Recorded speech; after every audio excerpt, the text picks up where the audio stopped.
د 400 کروندګرو د محکمه زراعت د دفتر مخې ته احتجاجي مظاهره کړې ده او وایي چې دوی ته سرکاري تخمونه نه دي ورکړل شوي او سیلابونو یې ځمکې تباه کړې دي. دا کروندګر د 400 د زراعتو د توسعې محکمې مخې ته راټول شوي دي او وایي چې په روان کال کې په 15 نیټه راغلي سیلابونو د دوی تیار فصلونه تباه کړي او اوس هم په ځمکو کې د سیلاب اوبه ولاړې دي. خو د دوی په وینا دوی ته هیڅ رقم د تخمونو خورو سرو په مد کې مرستې نه دي ورکړې شوې.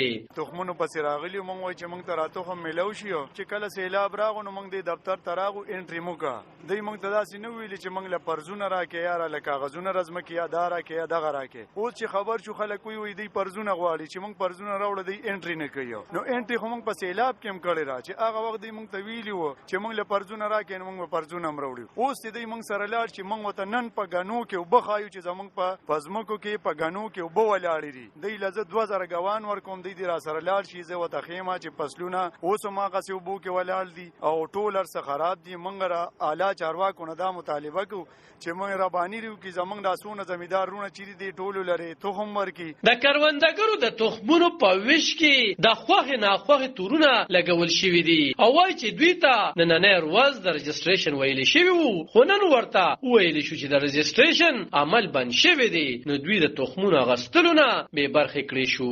زمونږ دا احتجاج دی چې را د زمیدارو ځمکې خراب شوی دي او ټول فصلونه تباه شوی دي. دا غیر لپاره دا غیر کاروندې لپاره اوس دی وخت د غنمو وخت دی او دا خواران غنم کری دوی سره دا غیر لپاره صدقه نشته زراعي نشته نو دوی چې مونږ ته به دوی خور غنم راکی نو مونږ به دا التو کرو په لزمکه کې ازمکه آباد کو ادروایز بیا به ازمکه هم د شړې پرتی دوی په سمرمنه کې غوډونه پیسې نشته دوی په پټو باندې خرچو کی. په 15 اگست راغلي سیلابونو په 400 ضلع کې د شپګنی موزرو کروندګرو تقریبا 14,000 ایکړ ځمکه اغیزمنه کړې ده. د چارواکو په وینا د ټولو کروندګرو ته د خورې سره او تخمونه ورکړي شوي او نوې کروندګر نشي رجستر کېدی. عالم خان شیرپو دلبر نیوز 400